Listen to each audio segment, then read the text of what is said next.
Good morning all of you. आज हम सीखेंगे importance of vital sign checking is shift. अभी देखेंगे importance of vital sign checking is shift. What is the purpose? Purpose is the most of the staff is new.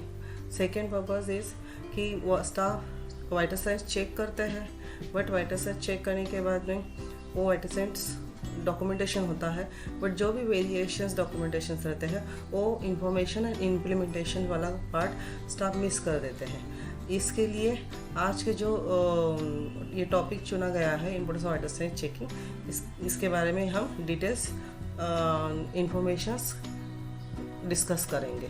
Let's see what is vital signs. Vital signs इसमें है कि introduction to the significant of monitoring vital signs in the patients care. अब इसके introduction क्या है, तो vital science क्या होता है?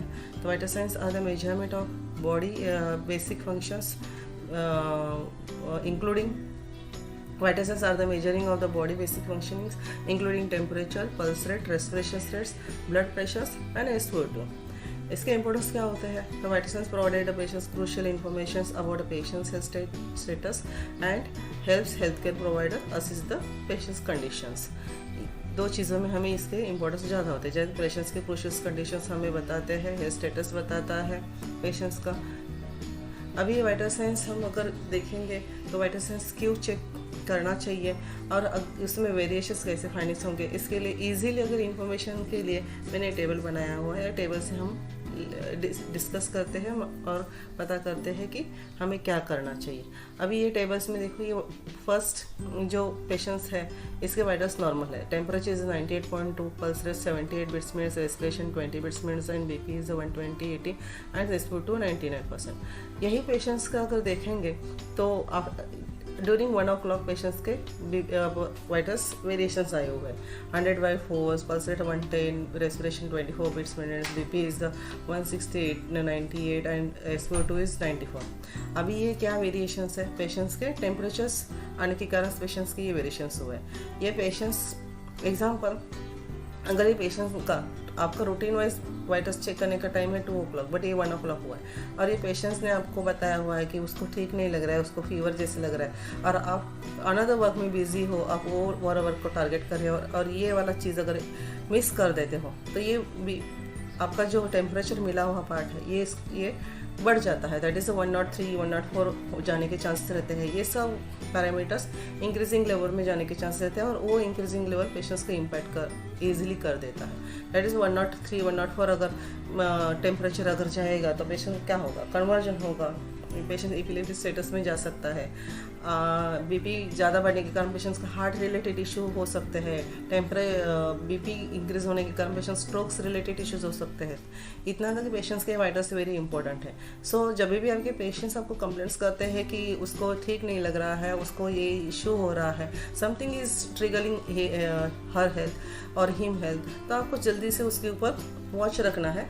जल्दी से उसके वाइटल साइंस क्रॉस चेक होने ज़रूरी है। अगर आप मिस कर देते हो तो पेशेंट्स को अनदर हेल्थ इश्यूज़ के लिए सफ़र होना पड़ता है। सो बी इंश्योर कि पेशेंट्स के जो भी कंप्लेंट्स आपको आ रहे हैं, जो इश्यूज़ आ रहा है, आप उसको इग्नोर ना करें। और सेकेंड, आपके जो भी रूटीन वाइज जो है वाइटल्स चेकिंग्स के टाइम पीरियड सिलेक्ट किए हुए हैं वो भी आप मिस नहीं करना चाहिए।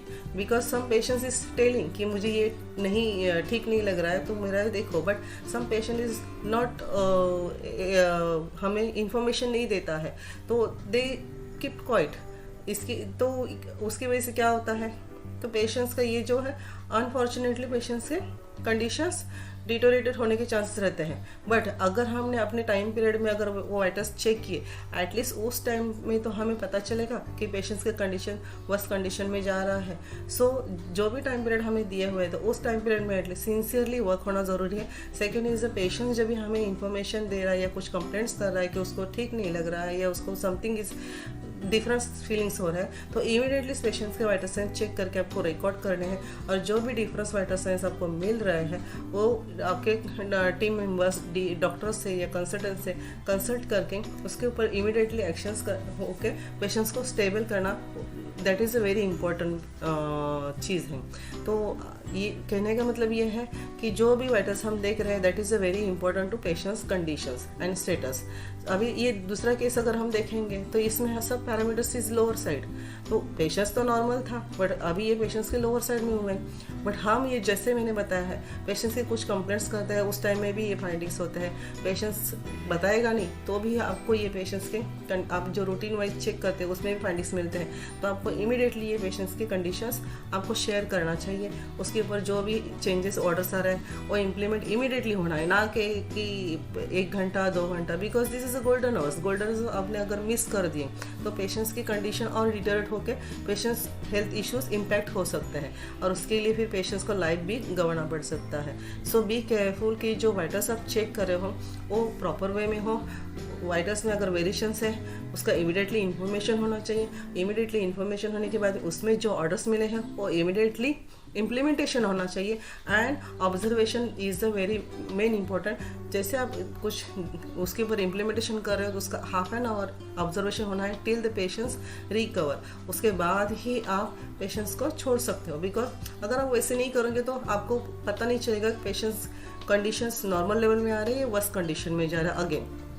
सो अभी यहाँ पर देखोगे तो पल्स रेट कम है तो पेशेंट्स को ब्रैडिकार्डिया है। दैट मीन्स पेशेंट का नॉर्मल कंडीशन में तो शायद हार्ट रिलेटेड इशू फ्रेश हुआ रहेगा पेशेंट को, बीपी लोअर साइड में है, हाइपोटेंशन में गया हुआ है, ब्रैडिकार्डिया है, ब्रैडिपनिया है, ये सब चीज़ें हैं। तो अगर आप ये चीज़ें डिस्क्लोज नहीं करोगे तो पेशेंट्स को सडनली हार्ट अटैक या ऐसी चीज़ें वाली चीज़ें मिस होने के चांसेस रह सकते हैं और पेशेंट सडनली कोलैप्स होने के चांसेस रह सकते हैं। अगर ये चीज़ों में हम लोग अगर इमीडिएटली अगर एक्शंस लेते हैं, ईसीजी निकालेंगे या पेशेंट्स को आई फ्लूइड्स दे के पेशेंट्स को वॉच करेंगे तो पेशेंट्स की रिकवरी स्टेज फास्ट होता है, रिवर्सेबल में आ जाता है पेशेंट्स। तो हमारे एक वाइटल साइंस की वजह से हम पेशेंट्स की रिवर्ट कंडीशंस रेडी कर सकते हैं। बट हम कभी कभी सोचते हैं कि vital science not more, that is only checking. तो फिर अगर ऐसे थॉट में रहेंगे तो फिर ये चीज़ें इग्नोर होकर पेशेंट्स को हम रिस्क कंडीशंस डेवलप हो सकती हैं। अभी हम आगे बढ़ते हैं। इसमें है कि इंपॉर्टेंस ऑफ वाइटल साइंस। अभी जैसे मैंने बताया अर्ली डिटेक्शन होना है, प्रॉम्प्ट इंटरवेंशन होना है, पेशेंट सेफ्टी। अब इसमें आप अर्ली डिटेक्शन करते हो, अर्ली डिटेक्शन होने के बाद जो भी एबनॉर्मलिटीज आप डिस्कस करते हो उसके बाद में उसका जो भी इंटरवेंशन जल्दी से पेशेंट्स में इम्प्लीमेंट करते हो और उसके बाद में पेशेंट्स को वाइटल साइंस में सेफ रहने के लिए हेल्प करते हो। That is the important of the vital signs checking से।